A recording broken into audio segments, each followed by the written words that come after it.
इसमें हम लोग परमेश्वर के वचन से आज के वचन को हम सीखेंगे। पहला पत्रस उसका 2 अध्याय, पहला पत्रस 2 अध्याय उसका 9 पद हम पढ़ेंगे।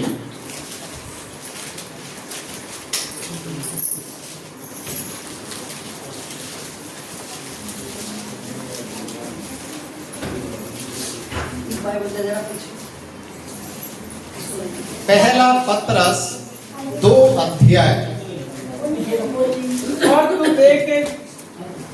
पर तुम एक चुना हुआ वंश और राजपदधारी, याजकों का समाज और पवित्र लोग और परमेश्वर की निज प्रजा हो, इसलिए कि जिसने तुम्हें अंधकार में से अपनी अद्भुत ज्योति में बुलाया है, उसके गुण प्रकट करो। Hallelujah, hallelujah, hallelujah. परमेश्वर का वचन यहाँ पर हमें एक अलग से शिक्षा को देता है। परमेश्वर की सच्चाई हमें कुछ और बयान करते हैं, और दुनिया के रीति रिवाज को जब हम देखते हैं, दुनिया की परंपराओं को देखते हैं, तो वो हमें कुछ और ही दिशा की ओर लेकर जाती है। यहाँ पर लिखा है, पर तुम चुना हुआ वंश। कौन कौन? जिन्होंने यीशु मसीह को प्रभु के रूप में स्वीकार किया है, और जिन्होंने अंगीकार किया है कि यीशु प्रभु है जो मुर्दों में से जी उठा।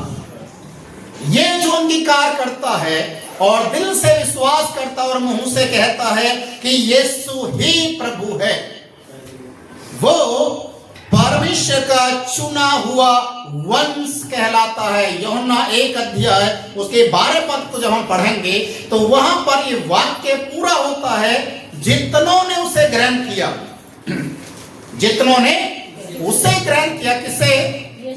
यीशु मसीह को, वे परमेश्वर के संतान कहलाते हैं। हालेलुया।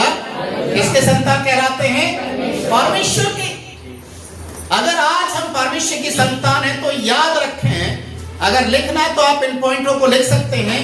आप एक चुना हुआ वंश हैं। चुना हुआ वंश। छोड़ दीजिए रीति रिवाज को, भूल जाइए कि आप कौन से समाज से आ रहे हैं, भूल जाइए कि आपके कौन से परिवार किस समय से या कौन सी दशा से निकल रहे हैं। छोड़ दीजिए, आप एक मसीह में एक नई सृष्टि है। हालेलुया। आप एक नई सृष्टि है, पुरानी बातें खत्म होगी। आप परमेश्वर के वंश बन चुके, चुना हुआ वंश। और दूसरा, राजपदधारी।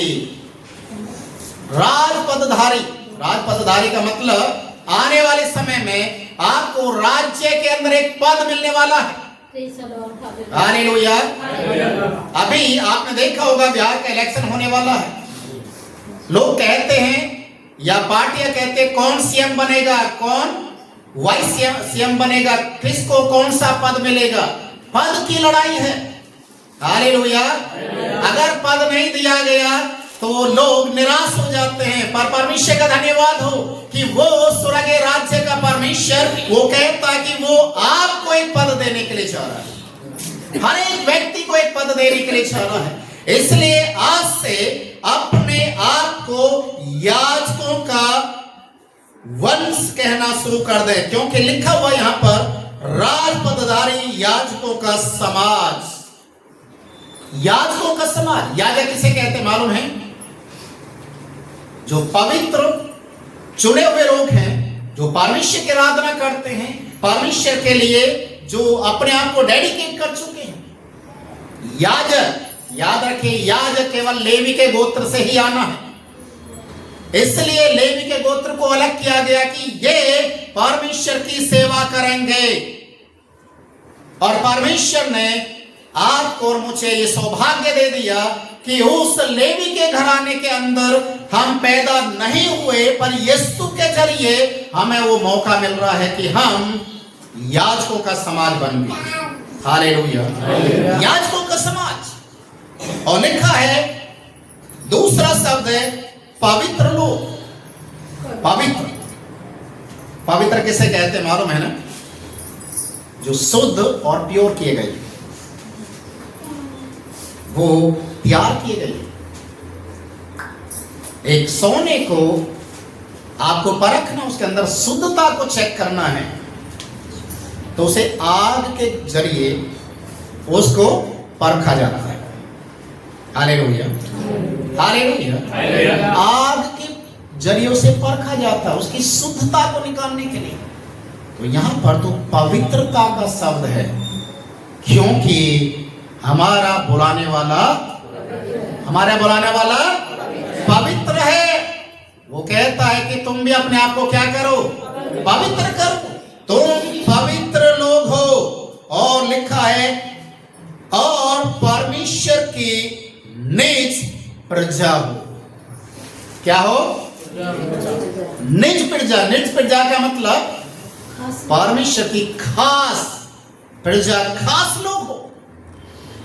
जैसे एक स्कूल के अंदर बहुत सारे स्टूडेंट पढ़ते हैं, बहुत सारे स्टूडेंट एग्जाम देते हैं, पर उसमें जब चुनाव किया जाता है तो गिने चुने लोगों का चुनाव किया जाता है ना।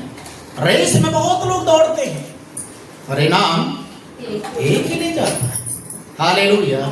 जब उसका चुनाव किया जाता है और बोला जाता है कि ये चुरा गया है, परमेश्वर के नाम को धन्यवाद हो, उस समय उसके परिवार के लोग, उनका जो सीना है वो चौड़ा हो जाता और सर ऊंचा उठ जाता है, क्योंकि मेरे बच्चों का चुनाव इस तरीके से किया गया, अनाउंस किया गया कि मेरे बच्चे प्रभु के घराने के लोग बन गए। हालेलुया, चुने गए हैं। और आगे लिखा हुआ है, इसलिए कि जिसने तुम्हें अंधकार में से अपनी अद्भुत ज्योति में बुलाया है उसके गुण प्रकट करो। कहां से बुलाया है? कहां से निकाला है? अंधकार से। हमने बीते दिनों में देखा, प्रभु ने कहा जगत की ज्योति मैं हूं, जगत की ज्योति मैं हूं। जो कोई मेरे पीछे चलेगा अंधकार में नहीं चलेगा, बल्कि जीवन की ज्योति को पाएगा। वो ज्योति जो हमारे जीवन के अंदर प्रकाश को लेकर आती है, वो ज्योति जो हमारे अंदर अंधेरेपन को खत्म करती है, वो ज्योति जो अंधकार के कामों को त्यागने के लिए हमारी मदद करती है और अंधकार की शक्तियों के ऊपर जीवन करती है, वो ज्योति आज आपके और मेरे लिए प्रभु यीशु मसीह बन गया। और वो कहता है कि तुम अद्भुत ज्योति में बुलाए गए। अद्भुत ज्योति में, जो ज्योति के नजदीक आता है वो क्यों आता है? ज्योति के नजदीक कौन आएगा? जो पहले अंधकार में होता।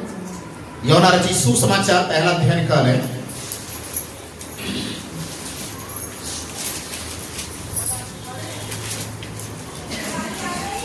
उसका 3 और 4 पद को आप पढ़ें।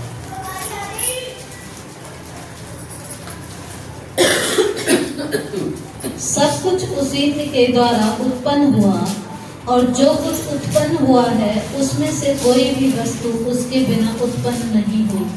उसमें जीवन था और वह जीवन मनुष्यों की ज्योति था।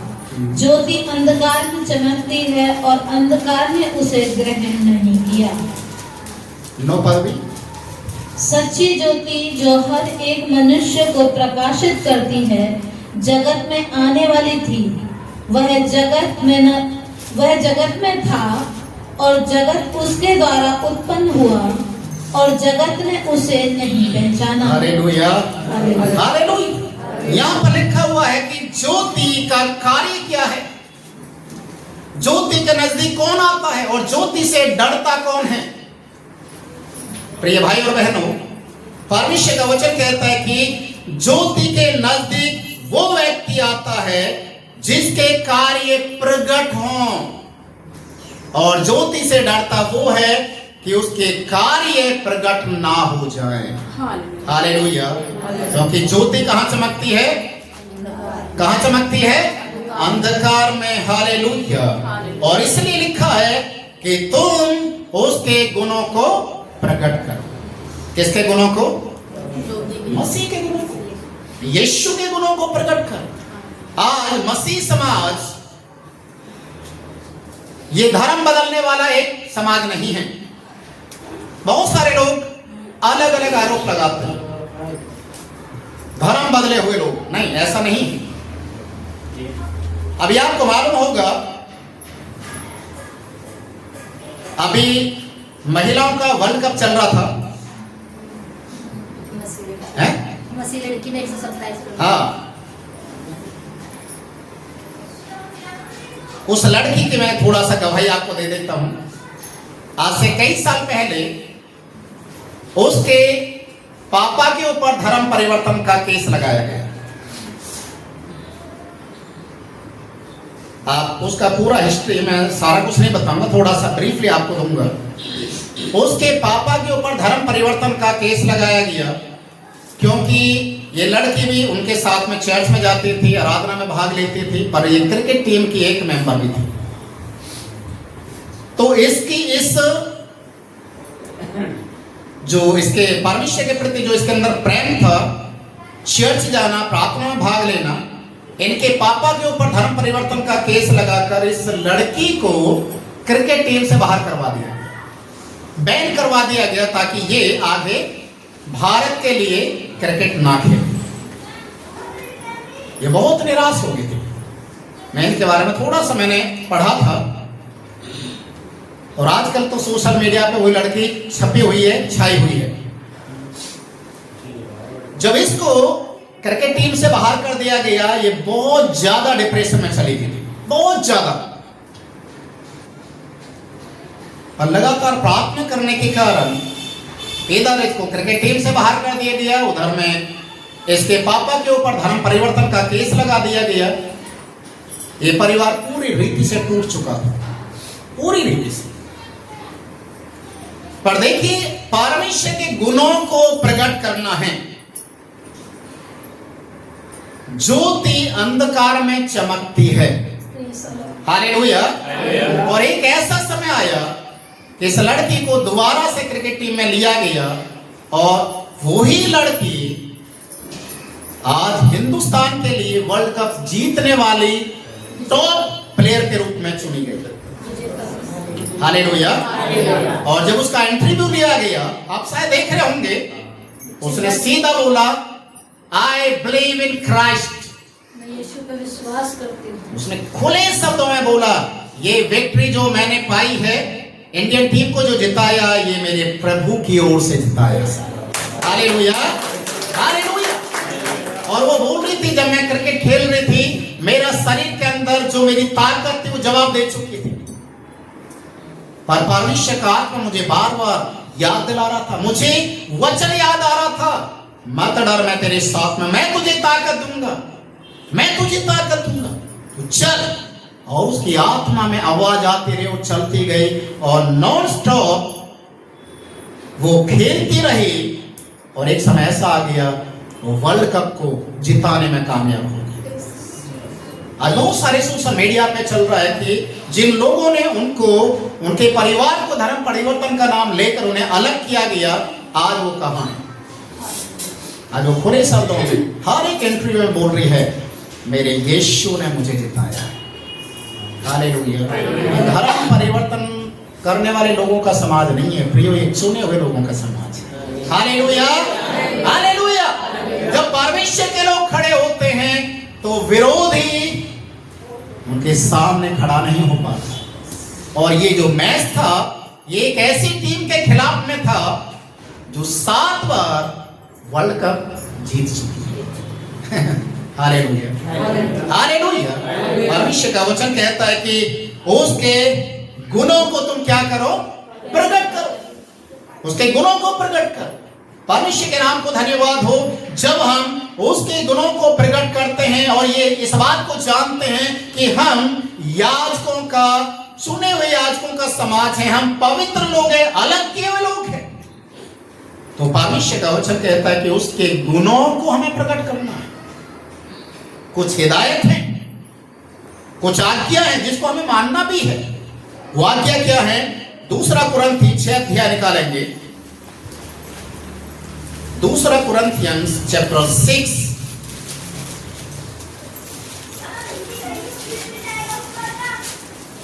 और उसका 16, 17, 18 पद हम पढ़ेंगे। और मूर्तियों के साथ परमेश्वर के मंदिर का क्या संबंध? क्योंकि हम तो जीवते परमेश्वर के मंदिर हैं। जैसा परमेश्वर ने कहा है, मैं उनमें बसूंगा और उनमें चला फिरा करूंगा और मैं उनका परमेश्वर होऊंगा और वे मेरे लोग होंगे। इसलिए प्रभु कहता है, उनके बीच में से निकलो और अलग रहो और अशुद्ध वस्तु को मत छुओ, तो मैं तुम्हें ग्रहण करूंगा और मैं तुम्हारा पिता होऊंगा और तुम मेरे बेटे और बेटियां होंगे। यह सर्वशक्तिमान प्रभु परमेश्वर का वचन है। हालेलुया। हालेलुया। परमेश्वर का वचन कहता है कि कुछ चीजों से आपको अपने आप को अलग करना पड़ेगा। मूर्तियों का जीवते परमेश्वर के साथ कोई संबंध नहीं है। मुर्दों के साथ जीवतों का कोई संबंध नहीं है। अंधकार का ज्योति के लोगों के साथ कोई संबंध नहीं है। अविश्वासियों का विश्वासियों के साथ कोई संबंध नहीं है। वचन कहता है, जब तक आप उनके बीच में से बाहर नहीं आओगे, जब तक आप परमेश्वर के गुणों को प्रकट नहीं करोगे, परमेश्वर आपको अपनी संतान नहीं कहलाएगा। हालेलुया। अगर आप परमेश्वर के हैं, याद रखिए, तो कुछ ऐसी बातें, कुछ ऐसी चीजें जिनसे आपको अपने आप को अलग करना पड़ेगा। परमेश्वर के गुणों को प्रकट करना है तो अंधकार के कामों को आपको त्यागना ही पड़ेगा। परमेश्वर ने इब्राहिम को जब बुलाया, इब्राहिम जो विश्वासियों का पिता कहलाता है, परमेश्वर ने इब्राहिम को क्यों अलग किया? क्यों अलग किया? क्योंकि इब्राहिम का पिता एक मूर्ति बनाने वाला एक कारीगर था। मूर्तियों को स्थापना करना, मूर्तियों को बेचना, मूर्तियों को बनाना उसका धंधा था और वहां से परमेश्वर उसे अलग करता है, क्योंकि जीवते परमेश्वर का मूर्तियों के साथ कोई संबंध नहीं है। हालेलुया। कितने लोग अपने मन के अंदर मूर्तियों को बना के रखते हैं और वो क्या कहते हैं, जहां कहीं भी जाएंगे हर जगह सिर झुका देंगे। दिखाई नहीं दे रहा पर अंदर में तो बैठा रखा है। कितने लोग दूसरी चीजों को मन के अंदर बैठा कर रखते हैं। आजकल बहुत सारे लोग इस तरीके से गानों को भी गाते हैं, लिखने वाला पता नहीं क्या क्या सोच कर लिख देता है। आंखों में बसे हो तुम, दिल में बसे हो तुम। बताइए, आंखों में अगर आदमी बस जाएगा तो उसको दिखाई कहां से देगा? अगर दिल में इंसान आ गया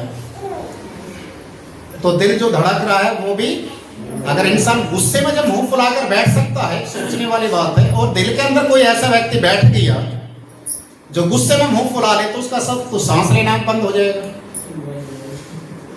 क्या होगा? परमेश्वर का वचन यहां पर हमें कहता है कि इब्राहिम को जब परमेश्वर ने बुलाया तो बोला, अपना सब कुछ छोड़कर मेरे पीछे, मैं तुझे आशीष का मूल ठहराऊंगा। हालेलुया। इब्राहिम ने एक पल में सब कुछ छोड़कर प्रभु के पीछे चल दिया और आज इसलिए इब्राहिम को विश्वासियों का पिता कहते हैं। हालेलुया। मत्ती रचित सुसमाचार उसका 5 अध्याय का 16 पद भी हम पढ़ेंगे। मत्ती उसका 5:16 पद।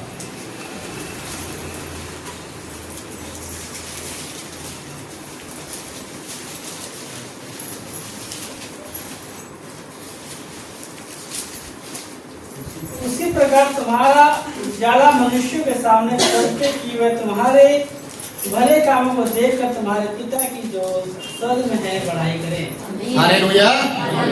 तुम्हारे भले काम, तुम्हारे भले काम। भले काम कैसे हैं? भले काम कैसे हैं? चर्च के अंदर आकर स्वर्गदूत बन जाएं और घर में जाकर भूत और चुड़ैल बन जाएं, यह भले काम। तुम्हारे काम प्रकट हो परमेश्वर के नजरों में, लोगों के बीच में प्रकट हो, तो भले काम कैसे कैसे हम परमेश्वर को प्रकट कर सकते हैं? अपने बदले हुए जीवन को लोगों के बीच में रखें। हालेलुया। पुरानी बातों को छोड़ दें, पौलुस कहता है कि जो पुरानी बातें जो पीछे रह गई हैं मैं उनको याद नहीं करता, उनको याद नहीं करता, मैं आगे की ओर बढ़ रहा हूं। पर हम कई बार क्या करते हैं, परमेश्वर के गुणों को प्रकट करने की जगह हम क्या प्रकट करते हैं, तुझे पता मैं कौन हूं, ज्यादा मत बोल, तुझे पता मैं कौन हूं, मैं पहले चाकू रखता था अभी दिखाई नहीं दे रहा, पर वो अभी धार लगवाने की जरूरत है। समझ में आ रहा ना? कोई हमसे कुछ भूल जाए, वो जो अंदर का शैतान बैठा हुआ है ना, वो 1 मिनट में बाहर आ जाता है। तो मसीह के गुण कहां से हम प्रकट करेंगे? तुम्हारे भले कामों को देखकर लोग स्वर्ग के पिता को महिमा देना है। बहुत बार इस तरीके के शब्द सुनने में आते हैं, मेरी धीरज की परीक्षा मत ले, मैं बोल रहा हूं चुप हो जा, नहीं तो मेरे दूसरे रूप को देखेगा। कौन सा वो रूप है दूसरा? है? मैं कहने वाला नहीं हूं, है? बहुत सारी चीजें प्रभु के गुणों को प्रकट करने की जगह शैतान के कामों को याद करते और बोलते हैं कि मैं वही हूं जो पहला था, अभी तो सिर्फ मैंने मास्क लगाया मुंह पे। हालेलुया, मास्क लगा रखा है, हटा दिया तो तू समझ जाएगा मैं कौन हूं। परमेश्वर के नाम को महिमा हो। वचन कहता है परमेश्वर के कामों को प्रकट करना है, परमेश्वर के कामों को। इसीलिए पतरस भी इस बात को कहता है कि प्रभु की अद्भुत ज्योति में तुम्हें इसलिए बुलाया था कि उसके कामों को प्रकट करें, परमेश्वर के कामों को। और यीशु भी कहता है कि आप अपने भले कामों के कारण परमेश्वर को, जो स्वर्ग है परमेश्वर, उसके कामों को प्रकट करो। लोग धन्यवाद देने चाहिए। ये कार्य जो आपके द्वारा किए गए हैं, ये परमेश्वर की ओर से। Hallelujah, hallelujah. यूहन्ना रचित सुसमाचार 1 अध्याय उसके 18 पद में लिखा है, परमेश्वर को कभी किसी ने नहीं देखा, परमेश्वर को कभी किसी ने नहीं देखा। ये एक क्वेश्चन है, पर उसी के साथ इसका उत्तर भी है। क्या है? इकलौता पुत्र, इकलौता पुत्र जो पिता की गोद में है, उसी ने उसे प्रकट किया। हालेलुया। परमेश्वर को किसी ने नहीं देखा, क्वेश्चन मार्क है, पर साथ में लिखा है जो उसकी गोद में उसका इकलौता है उसी ने उसे प्रकट किया। अब सोचने वाली बात है, जब तक यीशु इस दुनिया में नहीं आया था, कैसे लोग जानते थे कि परमेश्वर है या नहीं? परमेश्वर के गुण क्या है? परमेश्वर क्या कर सकता है? परमेश्वर की सामर्थ्य क्या है? परमेश्वर कैसे लोगों के बीच में रह सकता है और कार्य कर सकता है? वचन में लिखा है परमेश्वर पवित्र है।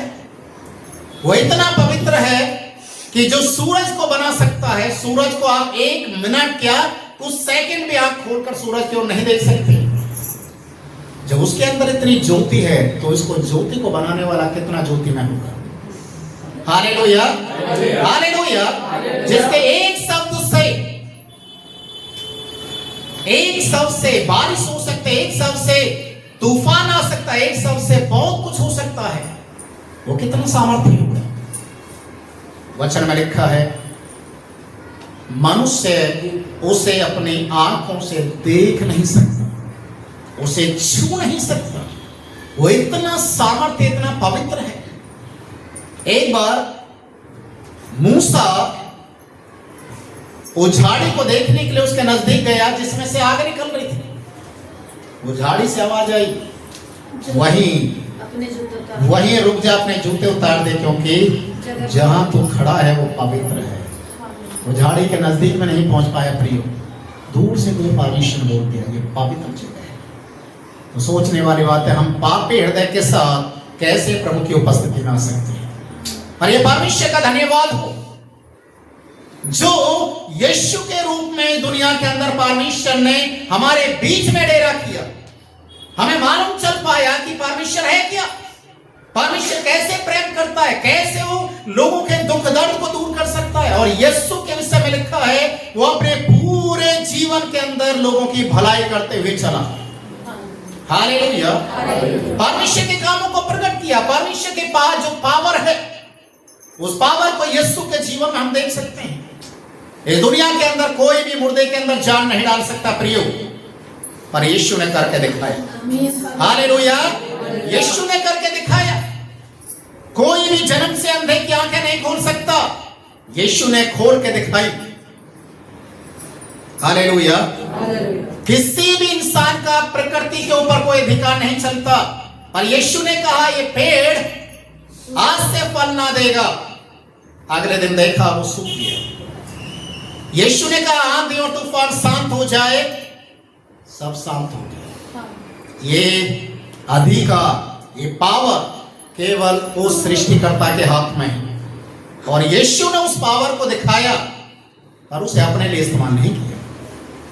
जब यीशु ने कहा मैं पापियों के हाथ पकड़वाया जाऊंगा, तो चेले लोग बोलने लगे कि हम परमेश्वर से स्वर्गीय परमेश्वर से दुआ करेंगे, उस स्वर्गदूतों की पलटन भेज देगा और सारे विरोधियों को सत्यानाश कर देगा। यीशु ने बोला नहीं, यहाँ तक पतरस तो इतना जोश में है कि मैं आंसर तलवार, ऐसा नहीं होगा। अगर मेरा मरना तुम्हारे लिए अच्छा है, मेरा स्वर्ग में जाना तुम्हारे लिए अच्छा है, मेरे खून बहाने से तुम्हारे बीच में उद्धार आ जाएगा, मेरे कोड़े खाने से तुम चंगाई को पाओगे, मैं उस सारी चीजों को सहन करने के लिए जा रहा हूं। आमीन। हालेलुया। हालेलुया। परमेश्वर के गुणों को यीशु मसीह ने प्रकट किया, और आज यीशु के गुणों को आपको प्रकट करना है। आज मसीही समाज, चुना हुआ समाज, पवित्र लोग, इसलिए हमें नहीं कहा गया है हम अंधकार के वश से छुड़ाए गए हैं प्रियो। हमारे ऊपर जादू टोना टोटके की शक्तियों का असर नहीं हो सकता। आमीन। हालेलुया। हम कहीं से भी गुजर जाएं, कोई भी बुरी शक्ति हमारा पीछा नहीं कर सकती, क्योंकि हम ज्योति के साथ चलने वाले लोग हैं, और जब ज्योति चलेगी अंधकार भागते हुए रहेगा। हालेलुया। हालेलुया। प्रेरितों के काम उसके 11 अध्याय के 26 पद में जो आप पढ़ेंगे, तो सबसे पहले मसीही लोगों को या यीशु मसीह के चेले लोगों को जो नाम दिया गया है, वो केवल इसलिए नहीं दिया गया कि उन्होंने यीशु को अपना लिया था, या यीशु के पीछे चलने लग गए थे, या अपने धर्म को या जाति को छोड़ दिया था, अपने बिजनेस को, अपने धंधे को छोड़ दिया था, इसलिए उन्हें ये नाम दिया। ऐसा नहीं है। प्रेरितों के काम 11 उसका 26 पद। जब वह उससे मिला तो उसे अंताकिया लाया, जब वह उसे मिला तो उसे अंताकिया लेकर आए, और ऐसा हुआ कि वे 1 वर्ष तक कलीसिया के साथ मिलने और बहुत लोगों को उपदेश देते रहे, और चेले सबसे पहले अंताकिया ही में मसीही कहलाए। क्या कहलाए? मसीह। 1 साल तक उनको शिक्षा देते रहे, लोगों के अंदर यीशु मसीह का स्वभाव, यीशु की सामर्थ, पवित्र आत्मा के कार्य, जो अधिकार यीशु मसीह ने दिया अपने चेलों को, जो विश्वास करेगा वो बीमारों पर हाथ रखेंगे, बीमार चंगाई को पाएंगे, वो प्रार्थना करेंगे, भूत प्रेत निकलेंगे। वो अधिकार जब चेले लोगों ने इस्तेमाल करना शुरू किया, लोगों के बीच में चिन्ह चमत्कार होने लगे, लोगों ने देखा अपनी खुली हुई आंखों से। यहां तक लिखा है पतरस जब जाता था तो पतरस की परछाई से लोग चंगे होने लगे। हालेलुया। लोगों ने देखा इनके साथ साथ में यीशु मसीह चलता है। हालेलुया। ये यीशु के लोग हैं। इसलिए 2 कुरिन्थी 6 अध्याय में हमने जो पढ़ा 17 पद में, उनके बीच में से निकलोगे तब मैं तुम्हारे साथ रहूंगा, तुम मेरे लोग होगे और मैं तुम्हारे साथ साथ चलूंगा। परमेश्वर ने उस कार्य को पूरा करना शुरू किया। जब चेले लोग प्रचार करने लगे, प्रार्थना करना शुरू किया, चिन्ह चमत्कार वहां पर प्रकट होने लगे, लोगों का विश्वास यीशु पर आने लगा, और चेले लोगों के अंदर यीशु मसीह की परछाई दिखाई देने लगी। हालेलुया। हालेलुया। यीशु की परछाई, याद रखिए, ये ठीक वैसा ही है जैसे दुनिया में होता है कि आप अगर किसी को ज्यादा मानते हैं और उसकी आत्मा आपके ऊपर प्रकट हो जाती है तो लोग कहते हैं कि वो देव या देवता उसके ऊपर आ गया। हमारा यीशु मसीह ऐसा नहीं है। वो दूसरे जो होते वो खेलते हैं, कूदते हैं, बहुत कुछ करते हैं, पर हमारा यीशु मसीह ऐसा नहीं है। वो तो आपके साथ साथ होकर चलता है। हालेलुया। बिल्कुल ऐसे चलेगा जैसे आपका दोस्त, आपका स्वामी, आपका प्रभु आपके साथ चलता है। Hallelujah, hallelujah. आप बोलेंगे, प्रभु सुनेगा। आप हाथ रखेंगे, प्रभु चंगाई देगा। आप बोलेंगे, अद्भुत कार्य हो जाएगा। हालेलुया। प्रभु के कार्यों को प्रकट करेंगे। यीशु ने परमेश्वर के कामों को प्रकट किया। आज आपका और मेरा नंबर है कि आज हम मसीह के कार्य को पूरा करें और उसके कार्यों को प्रकट करें। इसलिए मसीही लोग पहली बार अंताक्या के अंदर ये नाम जो दिया गया, ये अंताक्या के लोगों ने दिया, ये मसीही हैं, अर्थात मसीह का आत्मा इनके अंदर दिखाई देता है, मसीह का स्वभाव इनके अंदर दिखाई देता है। प्रियो, आप मसीही बनना है, विश्वासी बनना है, कुछ और ना बने। कुछ और बन गए तो गड़बड़ी हो जाएगी। Hallelujah, hallelujah. पौलुस एक बात को लिखता है, दूसरा कुरिन्थी किताब उसका 3 अध्याय 2 और 3 पद हम पढ़ेंगे। दूसरा कुरिन्थियों 3 का 2 और 3 पद।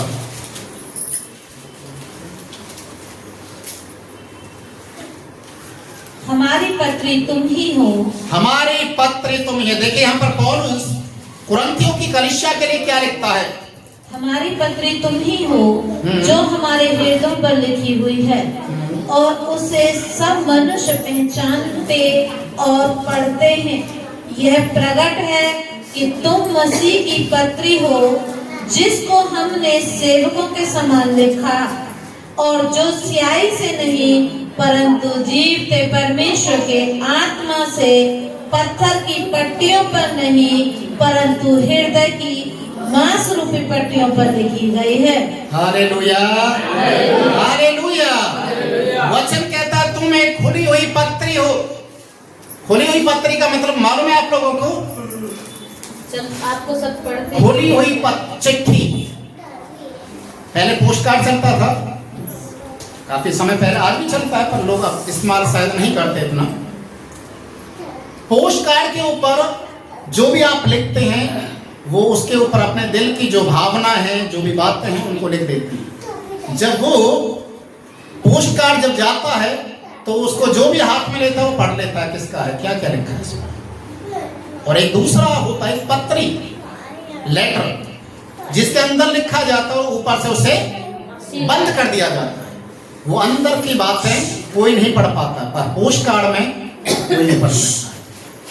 तो पौलुस यहाँ पर कलीसिया के लिए क्या कहता है? तुम एक खुली हुई पत्री हो, मतलब पोस्ट कार्ड,